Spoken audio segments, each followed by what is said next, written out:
Di materi kali ini saya akan kembali lagi dengan materi Excel.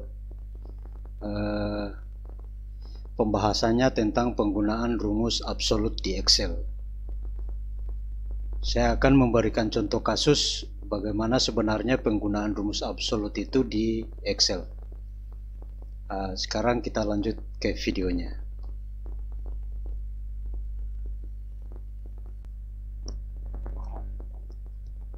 Oke, seperti biasa saya sudah berada di layar desktop.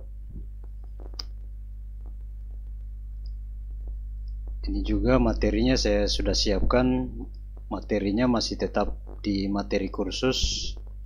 Ini saya sudah siapkan. Di materi kursus sebelumnya kita sudah selesaikan sheet 1, sheet 2. Sekarang kita masuk sheet 3. Di pembahasan sheet 3 ini seperti yang saya bilang tadi, kita akan belajar tentang bagaimana penggunaan rumus absolut di Excel.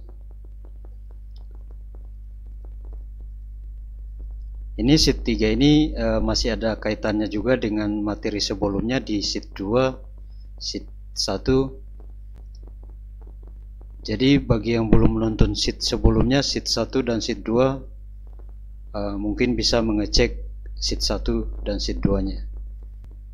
Ini supaya proses belajarnya kita tentang materi kursus ini tuntas. Karena ini saya tujukan untuk pemula.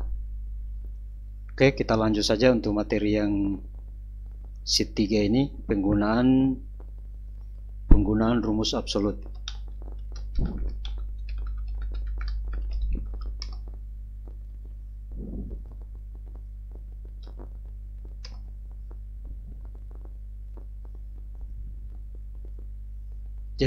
Jadi fungsi penggunaan rumus absolut ini adalah untuk mengunci sel, supaya di saat kita lakukan duplikat rumus itu selnya tidak lari. Nah, jadi ini contohnya. Ini saya hapus saja dulu supaya kita isi rumus baru. Nah, ini. Jadi ini contoh soalnya, ini ada misalkan CV terus terang saja, daftar upah karyawan. Jadi ini sudah ada ketentuan prosesnya. Jadi hitunglah upah setiap karyawan yang ketentuan upah per jam kali jam kerja. Terus yang kedua, hitunglah total upah maksimum, upah minimum, dan upah rata-rata. Nah, sekarang yang akan kita cari rumus pertama yaitu upah 1 dan upah 2. Upah 1 ini berarti dia ini. Hari kerja pertama itu berarti gajinya 17.000. Nah, berarti rumusnya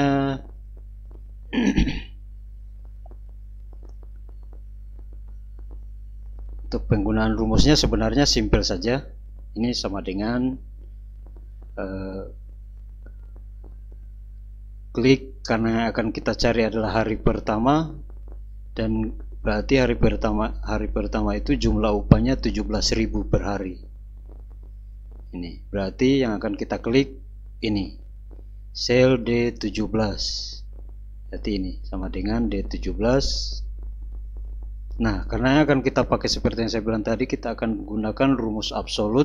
Berarti penggunaan absolut itu untuk di Excel itu kalau sudah muncul D37 seperti ini, tekan F4 di keyboard.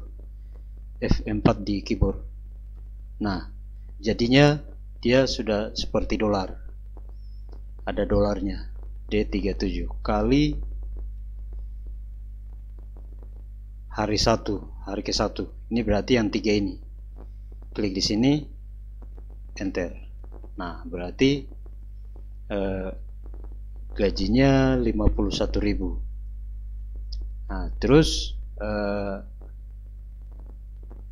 upah kedua sama saja, hanya berarti dia berubah nilai gaji. Yang hari pertama tadi 17.000, hari kedua 19.000. Berarti dia sama dengan klik di sini D38 yang 19.000 ini upahnya 19.000, terus F4 lagi untuk absolutnya supaya munculkan dolarnya, terus kali karena kita berada di hari kedua berarti di sini E42 ini E8 nya ini berada di baris 42 berarti E42. Nah, enter. Nah, kalau sudah seperti ini teman-teman, berarti ini seperti biasa kita sisa lakukan duplikat rumus. Saya copy rumus. Nah, ini dua-duanya blok. Seperti biasa tempatkan mouse di sini. Kalau sudah kelihatan tanda tambah seperti ini, klik tahan, tarik sampai ke bawah. Nah, ini dia. Nah, ini sudah selesai. Nah sekarang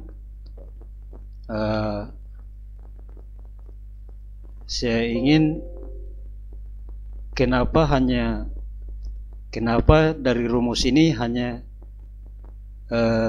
sel D37 yang dikunci, yang 17.000 dan yang 19.000 ini yang dikunci. Ini rumusnya.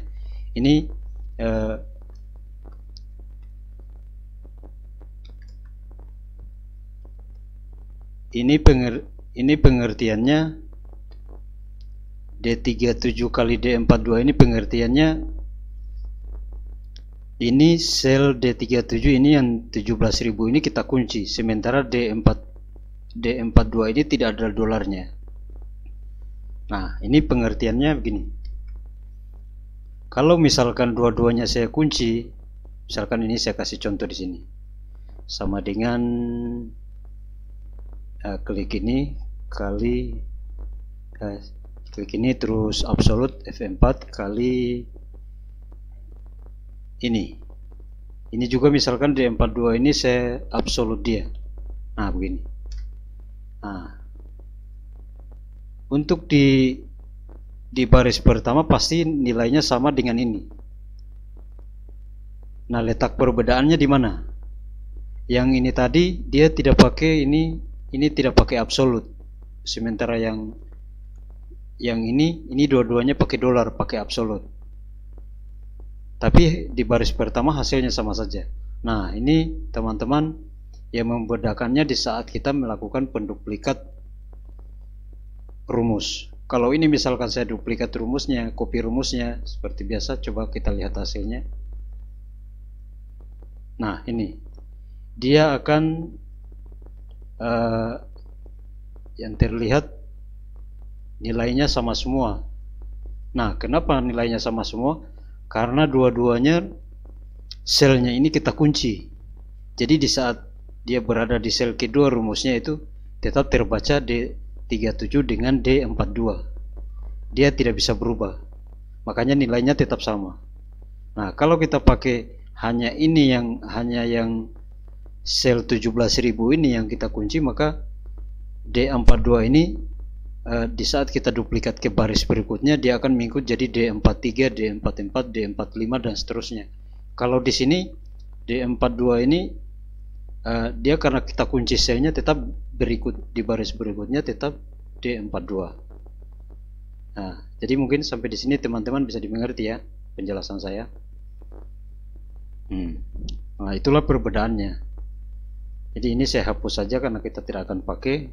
Nah, jadi maksud dari rumus yang saya kunci hanya D37 ini supaya nanti di saat saya tarik rumus itu kalau misalkan juga ini gini, upah kali hari ke-1 kali ini. Nah, ini saya tidak kunci, tidak ada absolutnya. Nah, ini hasil pertamanya juga tetap sama 51.000. Letak perbedaannya di mana? Coba kita tes rumusnya. Nah, ini letak perbedaannya dia kacau. Kenapa kacau seperti ini? Karena seperti yang saya bilang yang di rumus sebelumnya juga tadi, ini karena dua-duanya kita kunci di saat kita tarik rumusnya ini yang dia baca D38, D48. Berarti kalau D38 ini yang dia baca 19.000. Terus yang ini D39 berarti yang dia baca yang ini, karena dia akan mengikut barisnya ke bawah. Nah, mungkin bisa dimengerti ya maksud saya. Oke. Nah, ini saya hapus saja. Nah, ini tadi, ini yang hanya ini yang dikunci supaya di saat kita duplikat rumus itu nilai upah 17.000 ini tetap tidak ada perubahan. Sel ini yang akan dibaca. Terus ini D42 ini saya tidak kasih dolar atau absolut itu supaya dia di saat saya tarik rumus nilai 7, 8, 5, 4 sampai 5 di bawah ini dia akan mengikut barisnya ini. Nah, ini D42, di sini D43 berarti 7 yang diambil. Terus ini D44 berarti yang diambil 8. Nah, ini mungkin saya kalau diikuti dari awal pasti cepat mengerti. Oke, teman-teman. Nah, ini saya rapikan dulu. Saya rapikan dulu tabelnya. Untuk merapikan tabel itu biasa klik kanan format cell. Nah, bisa juga langsung di keyboard Ctrl 1. Ini cara-cara cepat kerja di Excel. Ctrl 1 subborder. Nah, karena ini tadi yang akan kita mau kasih baris, yang mau kita garis. Nah, karena ini yang akan kita mau kasih garis, yang di atasnya ini berarti tidak, berarti di sini yang kita checklist. Oke.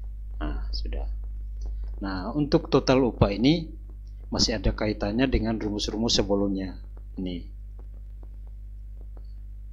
kenapa dia materi yang ini saya kasih berseri, karena ini diantara rumus 1 sampai rumus-rumus lainnya ini saling keterkaitan. Dan ini karena materi kursus, jadi dia pembahasannya mulai dari awal sampai terakhir nanti. Oke, seperti biasa kalau total upah itu berarti kita akan jumlahkan nilai ini. Jadi sama dengan sum dalam kurung blok sampai ke bawah. Terus sama dengan upah maksimum berarti rumus max dalam kurung blok lagi, enter.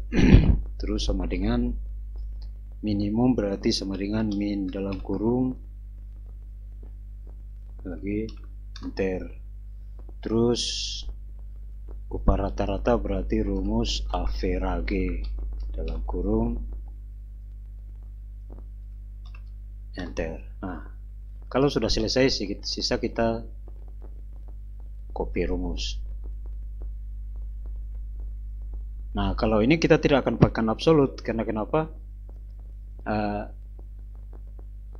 Dia baris yang ini tetap mengikuti ini, yang ini, karena dia tidak ada halangan di baris kosong yang lain. Nah, ini sudah selesai teman-teman. Jadi ini mudah-mudahan nanti kalau sudah ikut materi sheet 1, sheet 2, sheet 3 ini sampai di sini sudah bisa dipahami, sudah bisa dimengerti. Jadi saya anggap materi kali ini sudah selesai.